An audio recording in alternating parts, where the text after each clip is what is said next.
నమస్తే welcome to I witness బులెటిన్ల ముందుగా headlines. Srikalahasti ఆలయంలో స్వామివారి నిత్య కళ్యాణోత్సవ సేవ, నేత్రపర్వంగా స్వామి అమ్మవార్ల కళ్యాణం. రాష్ట్రానికి తక్కువ ఖర్చుతో విద్యుత్ కొనుగోలు ఒప్పందం చేసుకుని సంపద సృష్టించింది ఒక్క వైఎస్ఆర్సీపీని మాజీ ముఖ్యమంత్రి వైఎస్ జగన్. కొత్తకొండ వీరభద్రస్వామిని దర్శించుకున్న మంత్రి పొన్నం, ఆలయానికి 10 లక్షల రూపాయలతో మెట్ల మార్గానికి శంకుస్థాపన. కొమరంభీం జిల్లా కాకస్నగర్ మహిళపై చిరుత దాడి, మహిళ మృతి. శ్రీకాళహస్తీశ్వర ఆలయంలో కార్తీక మాసంలో నిత్య కళ్యాణోత్సవ సేవ శుక్రవారం నేత్రపర్వంగా నిర్వహించారు. ఆర్జిత సేవ భక్తులు స్వామివారిపై అత్యంత భక్తి శ్రద్ధలతో కళ్యాణోత్సవ సేవలో పాల్గొని పూజలు జరుపుకున్నారు. శ్రీకాళహస్తీశ్వర ఆలయం కార్తీక మాసంలో నిత్య కళ్యాణోత్సవం సేవ భక్తులు అధిక మంది పాల్గొన్నారు. ఇక గిరిజ శంకర్ల కళ్యాణోత్సవం చేస్తే తమ దాంపత్య జీవితాలు మంగళకరంగా సాగుతాయని, ముత్తైదువుల సౌభాగ్యం కలకాలం ఉంటుందని ఆశిస్తూ కళ్యాణోత్సవ సేవ నిర్వహిస్తారు. ఈ మేరకు శ్రీకాళహస్తి ఆలయంలో శుక్రవారం నిర్వహించిన కార్తీక మాసంలో నిత్య కళ్యాణ ఉత్సవం శాస్త్రయుక్తంగా చేపట్టారు. స్వామి అమ్మవార్ల ఉత్సవమూర్తులను కొలువు తీర్చి కలశ స్థాపన పూజలు జరిపి సాంప్రదాయ పద్ధతిలో కళ్యాణోత్సవ పూజలు జరిపారు. అనంతరం స్వామి అమ్మవార్ల కళ్యాణాన్ని నేత్రపర్వంగా నిర్వహించారు. భక్తులు ఉమాశంకర్ల కళ్యాణాన్ని తిలకించి ఆధ్యాత్మిక ఆనందంతో పరవశిస్తూ భక్తి ప్రభక్తులతో ప్రణమిల్లారు. ఈ కార్యక్రమంలో వేద పండితులు, Ardhagiri Swami, temple superintendent Nagabhushanam Yadav, temple inspector Hari Yadav, ఆలయ అధికారులు పాల్గొన్నారు.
విద్యుత్ కొనుగోలు అంశంపై కేంద్ర ప్రభుత్వ సంస్థ SCCI స్వయంగా రాష్ట్ర ప్రభుత్వానికి లేఖ రాసింది. ఈ మేరకు కేంద్ర ప్రభుత్వంతో ఏపీ ప్రభుత్వం చేసుకున్న విద్యుత్ కొనుగోలు ఒప్పందంలో రాష్ట్రానికి ప్రతి ఏటా 4,000 కోట్లకు పైగా విద్యుత్ కొనుగోలులో మిగులు లభించింది.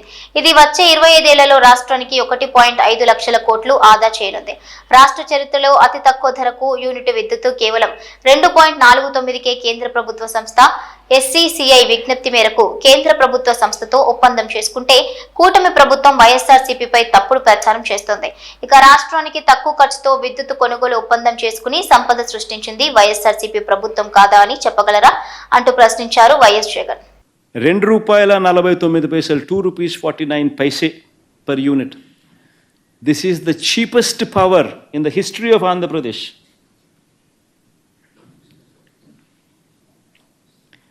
హిస్టరీ ఆఫ్ ఆంధ్రప్రదేశ్లో ఇది చీపెస్ట్ పవర్. మూడో టేకవే ఇంకా అక్కడే ఉన్నాం మనం. ఇంక మూడో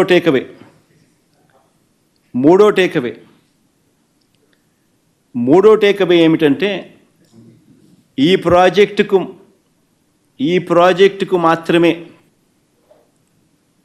inter state transmission charges waiver అంటే ఉండవు అనే కేంద్ర ప్రభుత్వం యాజ్ ఎ స్పెషల్ ఇన్సెంటివ్ కేంద్ర ప్రభుత్వం రాష్ట్ర ప్రభుత్వానికి స్పెషల్ ఇన్సెంటివ్ ఇస్తూ లేఖలో మెన్షన్ చేయడం. నేను ఇవాళ మిమ్మల్ని అందరినీ కూడా అడుగుతా ఉన్నా, సంపద సృష్టి అంటే ఏమిటి అని. ఇంకొక ఎగ్జాంపుల్ కూడా చెప్తాం మీకు సంపద సృష్టి మీద. ఒకసారి గమనిస్తే average cost of procurement in Andhra Pradesh ఎంత అని చెప్పి ఒకసారి చూస్తే ₹5.10. మనకు 17,000 మిలియన్ యూనిట్స్ 17,000 మిలియన్ యూనిట్స్ మనకు ₹2.49 మనకు కేంద్ర ప్రభుత్వం ఇవ్వడానికి ముందుకు వచ్చింది. అంటే ₹5.10 నుంచి ₹2.49 అంటే ₹2.60 పర్ యూనిట్ సేవింగ్. ఉజ్జాయింపుగా చెప్తాను, ₹2.61 కరెక్ట్గా చెప్పాలంటే. మాస శివరాత్రి సందర్భంగా భీమదేవరపల్లి మండలం కొత్తకొండ వీరభద్రస్వామి వారికి రవాణా మరియు బీసీ సంక్షేమ శాఖ మంత్రి పొన్నం ప్రభాకర్ కోడెమొక్కులు చెల్లించుకుని ప్రత్యేక పూజలు చేశారు. కొత్తకొండలో కొండపైన ఉన్న పురాతన వీరభద్రస్వామి ఆలయానికి 10 లక్షల రూపాయలతో మెట్ల మార్గానికి శంకుస్థాపన చేశారు. తర్వాత కొత్తకొండలో నూతన పల్లె దవాఖానను ప్రారంభించారు. మంత్రి మాట్లాడుతూ ఈ రోజు మాస శివరాత్రి సందర్భంగా భద్రకాళి సమేత వీరభద్రస్వామి ఆశీర్వాదం తీసుకోవడం జరిగింది. తెలంగాణ రాష్ట్రం అన్ని రకాలుగా అభివృద్ధి చెందాలని, మంచి వర్షాలతో ప్రకృతితో వ్యవసాయం, పరిశ్రమలు, ఆర్థిక ఇబ్బందులు లేకుండా రాష్ట్ర ప్రజలకు అన్ని రకాలుగా ప్రయోజనాలు కలగాలని, ప్రజలు ఆయురారోగ్యాలతో సుఖ సంతోషాలతో ఉండాలని ఆ దేవుడిని కోరుకున్నారు. ఇక ప్రభుత్వం తరపున అనేక రకాల కార్యక్రమాలు చేపడుతున్నామని, ఇప్పటికే 2 లక్షల రూపాయల వరకు రుణమాఫీ జరిగింది. కుటుంబ నిర్ధారణ పూర్తయి 2 లక్షలలోపు రుణమాఫీ ఉన్నవారు 4 లక్షల మందికి రేపు రుణమాఫీ జరుగుతుంది. ప్రభుత్వం ఉచిత ఆర్టీసీ బస్సు, 200 యూనిట్ల ఉచిత విద్యుత్, 500కి గ్యాస్ అందిస్తుంది. నియోజకవర్గానికి 3,500 ఇందిరమ్మ ఇళ్ల ఎంపిక జరుగుతోంది. త్వరలోనే రేషన్ కార్డులు వస్తాయని అన్నారు. మాస శివరాత్రి సందర్భంగా శ్రీ భద్రకాళి సమేత శ్రీ కొత్తకొండ వీరభద్ర స్వామి గారి ఆశీస్సులు తీసుకొని తెలంగాణ రాష్ట్రం అన్ని రకాలుగా అభివృద్ధిలోకి రావాలని, వర్షం, ప్రకృతి, వ్యవసాయం, పరిశ్రమ, వృత్తి అన్ని రకాల ఆర్థికపరమైన ఇబ్బందులు లేకుండా రాష్ట్ర ప్రజలకు అన్ని రకాల ప్రయోజనాలు కలగాలని, అందులో హుస్నాబాద్ ప్రాంతానికి అందరూ కూడా సుఖ సంతోషాలతో ఉండాలని ఆ భగవంతునికి అన్ని రకాల పూజలు, ప్రార్థనలు చేసినాం. పూజలకు, ప్రార్థనలకే పరిమితం కాకుండా ప్రభుత్వం తరఫున అనేక కార్యక్రమాలు తీసుకొని ఈరోజు ముందుకు పోతా ఉన్నాం. 2 లక్షల రూపాయల రుణమాఫీకి సంబంధించి కూడా ఏదైతే ఒక ఫ్యామిలీ గ్రూపింగ్ ఉందో ఆ గ్రూపింగ్ చేసినటువంటి 4 లక్షల మందికి కూడా రేపు 30వ తారీఖు నుంచి 2 లక్షల రూపాయల రుణమాఫీ జరుగుతూ ఉంది. 2 లక్షల పై వాళ్ళకు షెడ్యూల్ ఇచ్చి తొందరలోనే దాన్ని కూడా తీసుకోవడం జరుగుతుంది. 200 యూనిట్ల ఉచిత విద్యుత్ కావచ్చు, ఉచిత బస్సు కావచ్చు, తొందరలోనే గ్రామ వారీగా ఇందిరమ్మ ఇండ్ల ఎంపిక కావచ్చు, రేషన్ కార్డుల పంపిణీ కావచ్చు, ఇవన్నీ కూడా జరగబోతూ ఉన్నాయి. ఈ సందర్భంలో చిన్న చిన్న అంశాలకు సంబంధించి తప్పకుండా వాటి పట్ల కూడా ప్రభుత్వం చాలా అప్రమత్తంగా ఉన్నది. ఈ సందర్భంలో రాష్ట్రంలో బాధ్యులు గల అధికారులు ఎవరైతే దీనికి సంబంధించినటువంటి పర్యవేక్షణ చేయాలో హాస్టల్ లోపల అక్కడక్కడ ఫుడ్ పాయిజన్ అయి ఇబ్బంది జరుగుతున్న పరిస్థితులల్లో నిన్ననే ఒక కొత్త కమిటీ వేసాం, ఫుడ్ సేఫ్టీ కమిటీ అని. అది మండల స్థాయిలో ఉంటుంది, జిల్లా స్థాయిలో ఉంటాయి. ఎక్కడైనా ఏదైనా గురుకుల లేదా రెసిడెన్షియల్ హాస్టల్స్లలో ఫుడ్ పాయిజన్ లాంటి పరిస్థితి ఏర్పడితే ఆ సంబంధిత అధికారులు బాధ్యులవుతారు. ప్రభుత్వం తరఫున అన్ని రకాల చర్యలు తీసుకుంటా ఉన్నాం. మెస్ ఛార్జీలు పెంచారు, కాస్మెటిక్ ఛార్జీలు పెంచారు, అక్కడ ఉండేటటువంటి మౌలిక సదుపాయాలను కలిగిస్తూ ఉన్నాం. పంచాయతీరాజ్ తరఫున ఈజీఎస్కు సంబంధించిన అన్ని రకాల ఆ స్కూల్ యొక్క పరిసర ప్రాంతాలు శుభ్రంగా ఉండేలా ఈజీఎస్ కింద పనిచేయమని కూడా ఆదేశాలు ఇచ్చినాం. జిల్లా కలెక్టర్లు లేదా ఇతర జిల్లా స్థాయి అధికారులందరూ కూడా, ప్రజాప్రతినిధులు కూడా ఖచ్చితంగా ఈ హాస్టల్ సందర్శన చేయాలి అధికారులతో పాటు అని చెప్తా ఉన్నాం మా ప్రభుత్వం, మా ముఖ్యమంత్రి గారు. సో వీటి పట్ల ప్రత్యేక శ్రద్ధ తీసుకొని నేను కూడా ఒక బ్యాక్వర్డ్ క్లాస్ వెల్ఫేర్ మినిస్టర్గా నేను అందరికీ విజ్ఞప్తి చేస్తున్నా. ఇది ఒక సామాజిక బాధ్యత. పిల్లలు తల్లిదండ్రులను వదిలిపెట్టి మీ సంరక్షణలో పెరుగుతున్నటువంటి వాళ్ళను మన పిల్లల్లాగా చూసుకునేటువంటి బాధ్యత ఆయా పాఠశాలలో పనిచేస్తున్నటువంటి టాప్ టు బాటం ఉద్యోగులందరిది. ఎక్కడ నిర్లక్ష్యం వహించినా ప్రభుత్వం ఉపేక్షించదు, తగిన చర్యలు తీసుకుంటుందనే మాట ఈ సందర్భంగా మనం చేస్తున్నాం. రాజకీయానికి వస్తే ఇవాళ దీక్షా దివస్ పేరు మీద టీఆర్ఎస్ పార్టీ చేస్తూ ఉన్నది.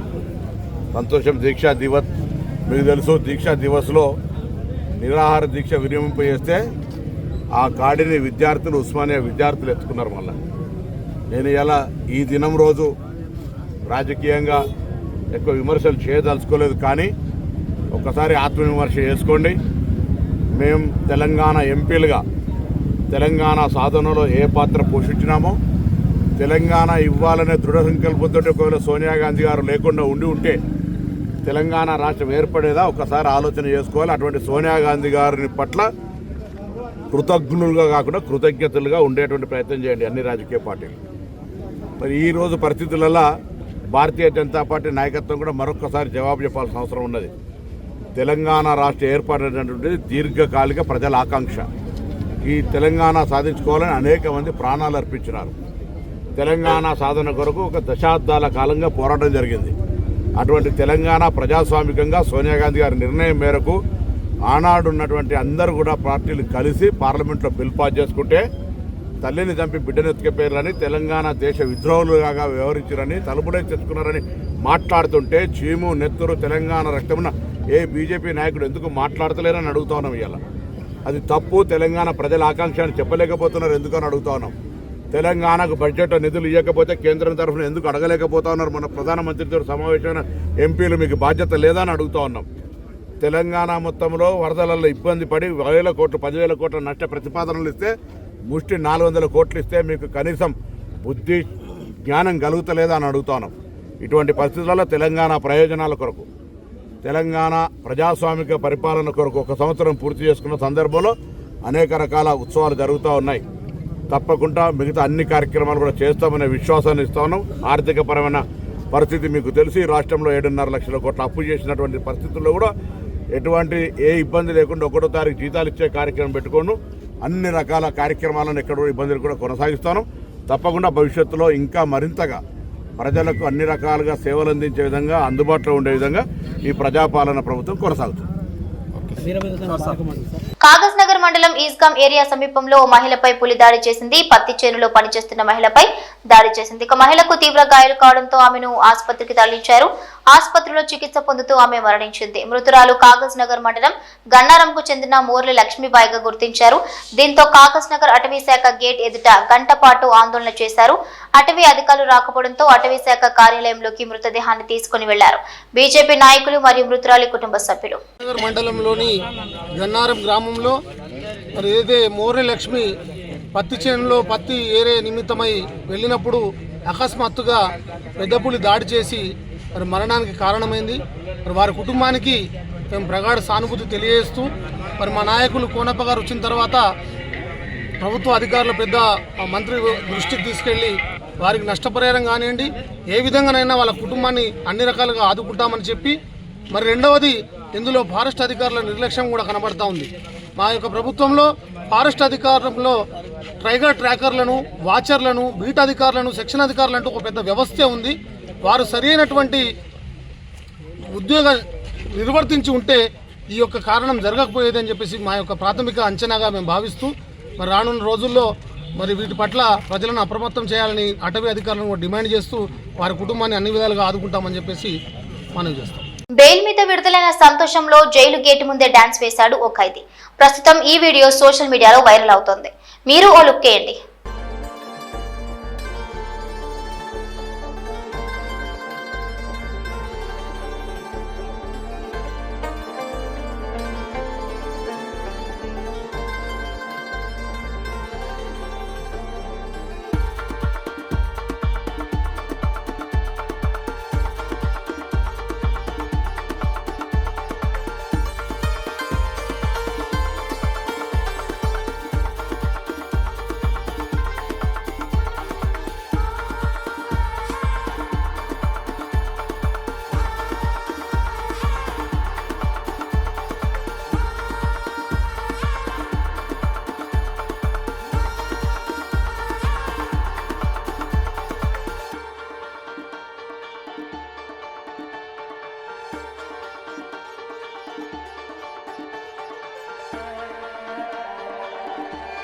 డ్రగ్స్ కు వ్యతిరేకంగా తెలంగాణ ప్రభుత్వం చేస్తున్న కృషికి మద్దతుగా అల్లు అర్జున్ ఓ వీడియోను రిలీజ్ చేశారు.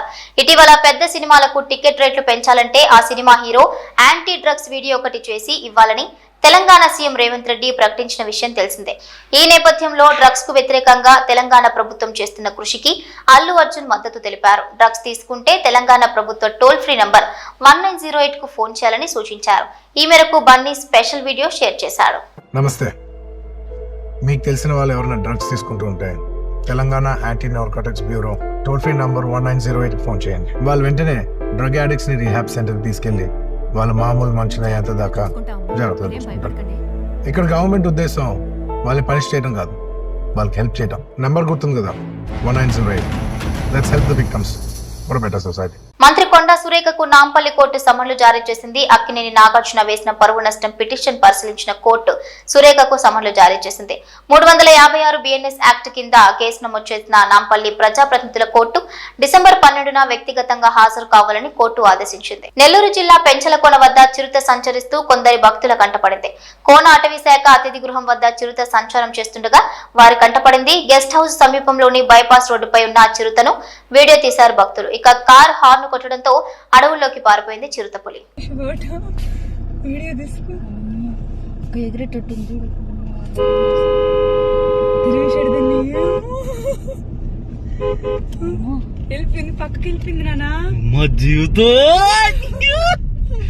ఏపీ నుంచి పూణేకు తరలి వెళ్తున్న 53 లక్షల విలువ చేసే గంజాయిని భద్రాచలం ఆర్టీఓ చెక్పోస్ట్ వద్ద పట్టుకున్నారు.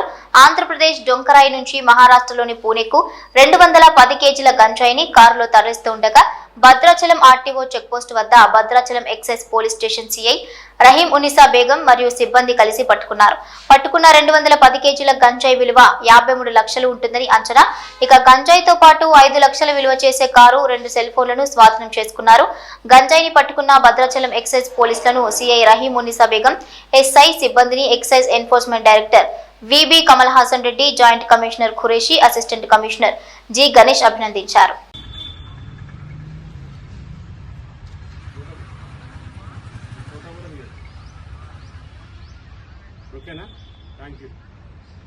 ఫెంగల్ తుఫాన్ ప్రభావంతో తమిళనాడులోని పలు ప్రాంతాల్లో వర్షాలు పడుతున్నాయి.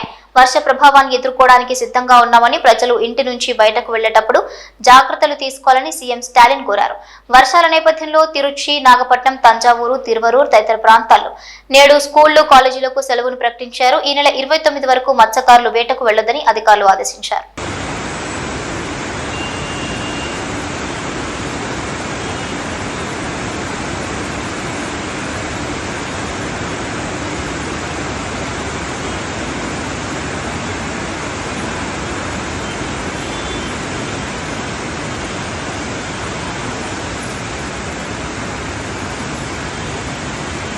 తిరుపతి జిల్లా టాలీవుడ్ స్టార్ హీరోయిన్ కీర్తి సురేష్ ఈ రోజు ఉదయం తిరుమల శ్రీ వెంకటేశ్వర స్వామివారిని దర్శించుకున్నారు. కుటుంబ సభ్యులతో కలిసి స్వామివారి సేవలో పాల్గొన్నారు. ఇక ఈ సందర్భంగా కీర్తి సురేష్ తన పెళ్లిపై వస్తున్న వార్తల గురించి మీడియా ప్రశ్నించగా తిరుపతిలో తన పెళ్లిపై మరోసారి క్లారిటీ ఇచ్చింది కీర్తి. తన పెళ్లి ఎప్పుడు ఎక్కడో వివరించింది. అయితే ఈ సందర్భంగా కీర్తి సురేష్ మాట్లాడుతూ త్వరలోనే పెళ్లి చేసుకోబోతున్నట్లుగా తెలిపారు. గోవాలో వచ్చే నెల తన వివాహం జరగనుందని చెప్పుకొచ్చింది. ఇక పెళ్లి దగ్గర పడుతుండటంతో శ్రీవారి దర్శనం కోసం తిరుమలకు వచ్చినట్లుగా తెలిపారు. డిసెంబర్ 11, 12 తేదీల్లో తమ వివాహం జరగనుందని స్వయంగా తెలిపారు కీర్తి సురేష్. అలాగే నెక్స్ట్ తను చేసిన బేబీ జాన్ సినిమా రాబోతోందని తెలిపింది. ఇకపోతే తన చిన్ననాటి స్నేహితుడైన యాంటోనీతో చాలా కాలంగా ప్రేమలో ఉంది ఈ భామ. దాదాపు 15 ఏళ్ల రిలేషన్ లో ఉన్న కీర్తి పెద్దలను ఒప్పించి వచ్చే నెల గోవాలో వివాహం చేసుకోబోతుంది.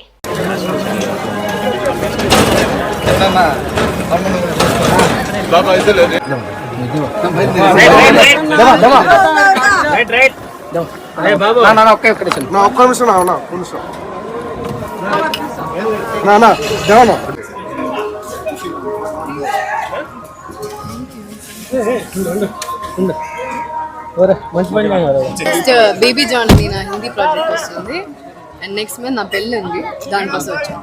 ఎక్కడ మన పెళ్ళి ఎక్కడ? గోవాలో. Thank you. కాకినాడ పోటీ నుంచి రేషన్ బియ్యం అక్రమ రవాణా జరుగుతుండటంపై డిప్యూటీ సీఎం పవన్ కళ్యాణ్ ఆగ్రహం వ్యక్తం చేశారు. ఇలాంటి ఘటనలను పట్టించుకోవాలి కదా అంటూ స్థానిక ఎమ్మెల్యే వనమాడి వెంకటేశ్వరరావు పోర్టు అధికారులపై మండిపడ్డారు. ఇటీవల 640 టన్నుల బియ్యాన్ని పట్టుకున్న ప్రాంతానికి నౌకలు వెళ్లారు. ఈ పోర్టు నుంచి గత పాలనలో మొదలైన అక్రమ రవాణా ఇప్పటికీ కొనసాగుతోంది. జవాబుదారీతనం లేదు అని పవన్ కళ్యాణ్ ట్వీట్ చేశారు.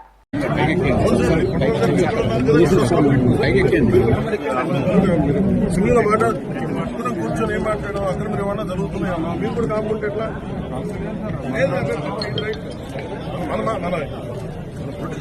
లీడర్స్ బాధ్యత గవర్నమెంట్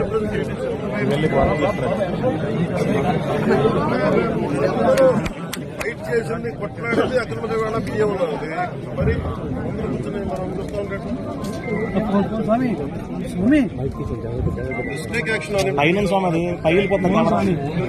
ఇవి బులెటిన్ అప్డేట్స్.